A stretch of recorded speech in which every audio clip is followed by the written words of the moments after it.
ሰላም ውድ የማራኪ ስፖርት ቤተሰቦች እንዴት ቆያችሁልን? ከሳምንታት መጠፋፋት በኋላ እነሆ በድጋሚ መተናል። አብሮነታችሁ ያለየን ውድ ቤተሰቦች ከዚህ በኋላ ለረጅም ጊዜያቶች አብረናችሁ እንቆያለን። እናንተም አብሮነታችሁን አሳዩን። በቅድሚያ ግን ቻናሉን ሰብስክራይብ በማድረግ ቤተሰብ ሁኑን። ሁለቱ መረጃዎች አለፍን፣ አብራችሁን ቆዩ። ውድ ቤተሰቦች በቅድሚያ በዛ አትሌቲክስ ላይ የወጡት የዛሬ ዜናዎችን እንመለከታለን። ፒኤስጂዎች ብራድሊ ባርኮላ መሸጥ አይፈልጉም ተባለ። በተለይም ጎንካሎ ራሞስ ለኤሲ ሚላን በክለቡ ታሪክ ከፍተኛ በሆነ ዋጋ ለመሸጥ ከተስማሙ በኋላ የገንዘብ ችግር የለባቸው። ፒኤስጂ የባርኮላ ዋጋ ማንቸስተር ሲቲ ለኤሎት አንደርሰን ከከፈለው የ116 ሚሊዮን ፓውንድ ዋጋ እጅግ የላቀ መሆን አለበት ብሎ ያምናል። በሌላ በኩል ሊካንግ ኢን እና ራዳል ኮሜኒ በዚህ ክረምት ክለቡን መልቀቅ ይችላሉ ተብለዋል። አርሰናሎች ለኒውካስትሉ አማካኝ ብሩኖ ጉማሬሽ ከ60 ሚሊዮን ፓውንድ በታች የሆነ የቃል ጥያቄ ካቀረቡ በኋላ ውድቅ ቢሆንባቸውም ኒውካስትል ተጫዋቹ ግን ለሽያጭ አይቀርብም ብሏል። በአዎንታዊ መልኩ አርሰናል የፔሪን ካፒን የውሰት ውል ወደ ቋሚ ዝውውር ከቀየረ በኋላ አሁን ላይ ወደ ብሩኖ ጉማሬሽ ዝውውር ሙሉ በሙሉ ፊቱን አዙሯል ተብሏል። ሚኬል አርቴታና ስፖርት ዳይሬክተሩ አንድሪያ ቤርታ ዋና ውሳኔ ሰጪዎች ናቸው። ቤርታ የቀድሞ የናፖሊ ታላቅ ስካውት ማውሪዚዮ ሚሼልን ከቀጠረ በኋላ አሁን ደግሞ የግራናዳውን ስፖርቲንግ ዳይሬክተር ሃቪየር አሎንሶን ወደ ስታፉ ለመጨመር እየተደራደረም ነው ተብሏል። አሁን ላይ በአርሰናል የመሃል አማካይ ዋና ምርጫቸው በሆኑ የጉማሬሽ ፍላጎት እጅጉን ከፍ ብሏል። በማጥቃቱ መስመር እንደ ሞርጋን ሮጀርስ፣ ብራድሊ ባርኮላ፣ ክሪስቶፈር ዞሊስ አሁን ላይ ዋነኛ ኢላማዎች የተባሉ ሲሆን እንደ ጋብሪኤል ጄስ፣ ክሪስቲያን ኖርጋርድ፣ ፋቢዮ ቬራ እና ጋብሪኤል ማርቲኒ ምናልባትም ሊያንድሮ ትሮሳርድ ጥሩ ዋጋ ከቀረቡ ሊሸጡ ይችላሉ ተብለዋል። አሁን ደግሞ የቼልሲ መረጃ እንመልከት። የአንድ ዓመቱ ተከላካይ ማርኮ ፓሌስትራን ከአትላንታ ለማስፈረም ቼልሲዎች ተቃርቧል። ለሰንዳርዱ ካፒቴን ግራኒት ዣካ ያቀረቡት የ8 ሚሊዮን ፓውንድ ጥያቄ ውድቅ ቢደረግባቸውም አሁንም ቼልሲዎች ተስፋ አልቆረጡም ተብሏል። ኮሞ ለትሪቮ ቻሎባ ያቀረበው ጥያቄ ውድቅ ተደርጓል። ቼልሲዎች ከቻሎባ እስከ 35 ሚሊዮን ፓውንድ ይፈልጋሉም ተብሏል። አዲሱ አሰልጣኝ ዣቪ አሎንሶ ሰፊ ስብስብ ስለሌለው ማጥበብም ይፈልጋሉም ተብሏል። የሪያል ማድሪድ ኢላማ ነው የኤንዞ ፈርናንዴዝ ዋጋ እስከ 120 ሚሊዮን ፓውንድ ሲሆን በማንቸስተር ሲቲ የሚፈለገው የማሎ ጉስቶ ዋጋ ደግሞ እስከ 75 ሚሊዮን ፓውንድ ይገመታልም ተብሏል። በቼልሲ ቤት ኤንዞ ጉስቶ፣ ቻለቦ፣ በይኖት ባዲያሽሊ እንዲሁም ለሚለቅሶ ኤቨርተን ታሪክ ጆርጅን በቋሚነት ለመግዛት መደራደሩም ዛሬ አድርጎታል። ፊሊፕስ ጆርገንሰን ይለቃል። ጋጋ ስላዊና ወደ ሴሪአ በውሰት ለመሄድም ይችላልም ተብሏል። ስለ ሊቨርፑል ምን ተሰማ? ሊቨርፑል ይፈልገው የነበረው የአንዲዮ ማንዴ ወደ ፒኤስጂ ለመሄድ ወስኗል። ኮዲ ጋክፖ በፓርትነሩ የጽንስ ማጣት አሳዛኝ ክስተት ቢገጥሞም ከቀናት በኋላ ለብሔራዊ ቡድን መሰለፉ ይታወሳል። ሆኖም ግን አሁን ላይ ጋክፖ በሊቨርፑል ይቆያልም ተብሏል።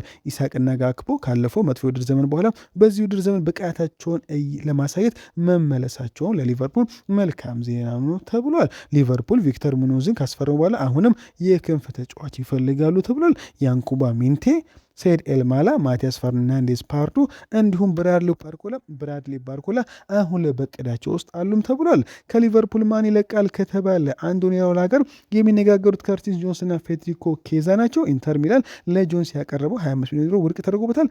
አሁን ላይ ለጆንስ አርሰናልና ኖቲንግሃም ፎረስትም ለመፎካከር ዝግጁም ናቸው ተብሏል። እንዲሁም ሃርቬ ኤሊዮትም የመጫወቻ ጊዜ ካላገኘ አማራጮችን ይመለከታል ተብለዋል። በማንቸስተር ሲቲ ቤት ምን ተሰማ የሚለውን ስንመለከት ማንቸስተር ሲቲ ከኖቲንግሃም ፎረስት ኤሊዮት አንደርሰን በ116 ሚሊዮን ፓውንድ ማስፈረሙን ካወቀ በኋላ አዲሱ አሰልጣኛቸውን ኤንዞ ማሬስካን ሰኞ ዕለት መሾማቸው ይታወሳል።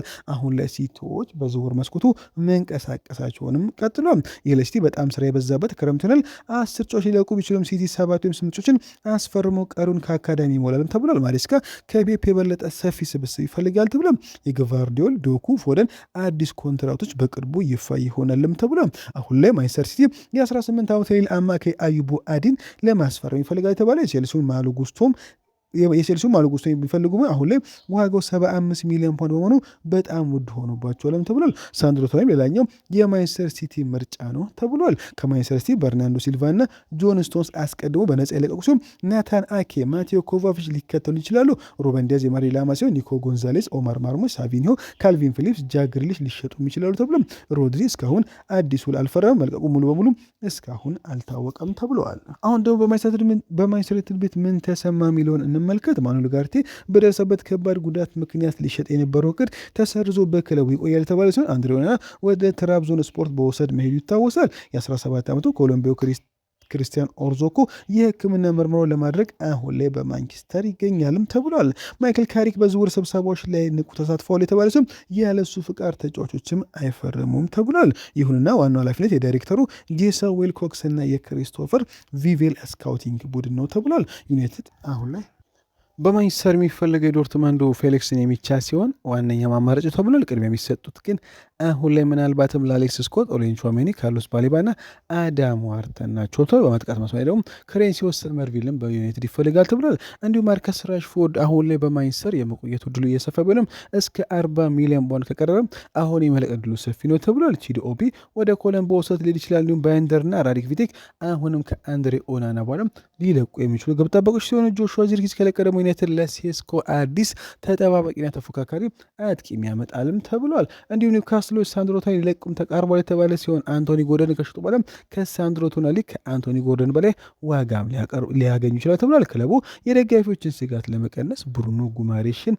ለሽያጭ እንደማይቀርብ ለአርሰናል ቀጥተኛ ጥያቄ ውድቅ አድርጓልም ተብለዋል። ባርሴሎና ኢኛኪ ፔኛ ለፓናቲያኮስ በ3 ሚሊዮን ዩሮ ሽጧል።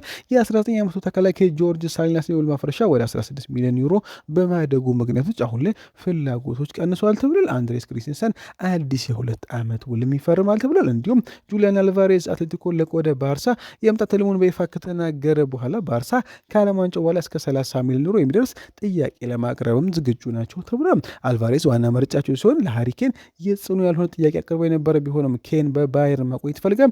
ማርኮ ኩሬላን ቢፈልጉም አሌሃንድሮ ባሌ ሳይሽጡ መምጣት እንደማይችሉ በማወቃቸው ተጫዋቹ ማድሪድን መቀላቀሉ ይታወሳል። እንዲሁም አንሱ ፋቲ በ11 ሚሊዮን ዩሮ ወደ ሞናኮ ለመዞር የተቃረበ ሲሆን ማርክ ካስቶዶ በ25 ሚሊዮን ዩሮ ወደ ሳዑዲ አረቢያ ሊሄድ ይችላል። ማርክ አንድ ተደስተጋን በአዲሱ አሰልጣኝ ፊሊክስ ስር ቦታ ስላጣ የቀድሞ ጅሮና አሰልጣኝ ሚሼል ወደ ሾመው አያክስ በውሰት ሊሄድ ይችላል። ባርሳ ደሞዙን በከፊል ይከፍላልም ተብሏል። በሪያል ማድሪድ ቤት ምን ተፈጠረ የሚለውን እንመልከት። የዳኒ ሴባዮስ ኮንትራት አሁን ላይ ተቋርጧል። ተጫዋቹ ወደ ሪያል ቤቲስ በነጻ ያመራ ኒኮ ፓዝን ለኮሞ በ60 ሚሊዮን ዩሮ መልሶ የመግዣ መብት ባለው ልዩ ስምነት መሸጣቸው ይታወሳል። አዲሱ አሰልጣኝ ጆዜ ሞሪኖ ከቀድሞቹ አሰልጣኞች በተለየ በዝውውር ላይ ትልቅ ስልጣን አላቸው።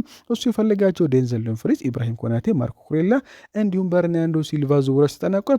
ቀጣይ ኢላማዎች ሞሪኖ አሁንም አንድ ተከላካይና ማግኘት ይፈልጋል። የኢንተሩ አሌሳንድሮ ባስቶኒና የቼልሲው ኤንዞ ፈርናንዴዝም ይፈልጋልም ተብሏል።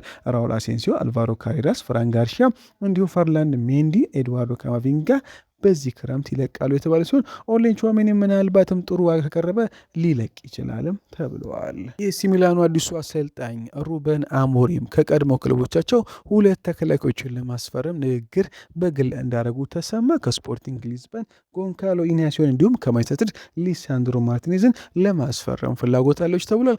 ጋላሳሮች የሊቨርፑሉን የመሃል ተከላካይ ቨርጂል ቫንዳይክን ለማስፈረም አሁን ላይ በጣም ተቃርበዋልም ተብለዋል። ሞርጋን ሮጀርስ አሁንም ለመድፈኞቹ ቅድሚያ የሚሰጡ ተጫዋች ሲሆን አስቶን ቪላ የጠየቀው የ130 ሚሊዮን ፓውንድ ጥያቄ ግን አሁን ላይ ለአርሰናል ትልቅ ራስ ምታት እንደሆነም ሰምተዋል። ይሁን እንጂ አርሰናሎች አሁንም ሞርጋን ሮጀርስን ለማስፈረም እንቅስቃሴያቸውን ቀጥለዋል ተብለዋል። የቀድሞ አርሰናል ተጫዋች ፍሎሪያን ባሎጎን እንደ ቼልሲ፣ ቶተንሃም ባሉት ክለቦች መፈለጉ ተሰምቷል። እንዲሁም ፓሪስ ሰን ጀርሜን የጎንካሎ ራሞስ ምትክ አድርጎ የአሜሪካ ብሔራዊ ቡድን አጥቂ ለማስፈረም ፍላጎት ያለው ሲሆን ሌላኛው እንግሊዝ ክለብ ኒውካስትልም አሁን ላይ ባሎግን ለማስፈረም ትልቅ ፍላጎት አለው ተብለዋል። የቱርኩ ክለብ ቤሺክታሽ የአርሰናል መስመር አጥቂ ሊአንድሮ ትሮሳርድን ለማስፈረም መደበኛ የሆነ የቃል ጥያቄ ማቅረባቸው ታውቋል። ቤሺክታሾች እስከ 17 ሚሊዮን ፓውንድ የሚደርስ የዝውውር ጥያቄ ለአርሰናል የቀረቡ ሲሆን አርሰናል 1 ዓመት ኮንትራት ለቀረቡ ተጫዋች ይህንን ዋጋ ለመቀበል ዝግጁም ነው ተብሏል። አሁን ላይ ተጫዋቹ ውሳኔ ብቻ ይጠበቃል የተባለ ሲሆን የሳውዲ ክለቦችም አሁን ላይ ቤልጂየምን የመስመር አጥቂ ለማስፈረም ትልቅ ፍላጎት አላቸውም ተብለዋል። ትናንት ምሽት ማቲያስ ፈርናንዴዝን በቶተንሃም የተነቀቁት ማንቸስተሮች አሁን ላይ በርካታ የመሃል ሜዳ ኢላማዎችን መመልከታቸውን ቀጥለዋል። የመጀመሪያውን ኢላማቸው አሌክስ ስኮት ከበርንማውዝ ሲሆን በርንማውዞችን ምናልባት ከማቲያስ ፈርናንዴዝ ጋር ተመሳሳይ የሆነ እስከ 80 ሚሊዮን ፓውንድ ይፈልጋል ተብሏል። ይሁን እንጂ ዩናይትድ እስከ 65 ሚሊዮን ፓውንድ በመክፈል አሌክስ ስኮትን የግላቸው ለማድረግ አሁን ላይ ትልቅ ፍላጎት አላቸው ተብሏል። በተጨማሪም ካርሎስ ባሌባ ዩናይትድ ትልቁ ኢላማ ሲሆን አሁን ላይ ብራይተኖች ከ85 ሚሊዮን ፓውንድ በታች የመሸጥ ግን ምንም ፍላጎት የላቸውም ተብሏል። እንዲሁም ማድሪድ ከ4 የዝውውር መስኮት በፊት እስከ 80 ሚሊዮን ፓውንድ ያወጣበትንም ኦሬሊያን ቹዋሜኒም ለማስፈረም ዩናይትዶች አሁን ለትልቅ ፍላጎት አለ ሲባልም ሪያል ማድሪድ ቢሆን ከ100 ሚሊዮን ፓውንድ በታች ከተጫዋቹ ዝውውር አይፈልግምም ተብሏል። ዩናይትድ በተጨማሪም የዶርትማንዱን ፌሊክስ ኔሚቻንም እየተመለከተ ይገኛል ተብሏል። ውድ ቤተሰቦች ለዛ ነበረ ቆይታ በዚያ በቃ መልካም ቀን። ቻናሉን ሰብስክራይብ ማድረግ አይረሳ።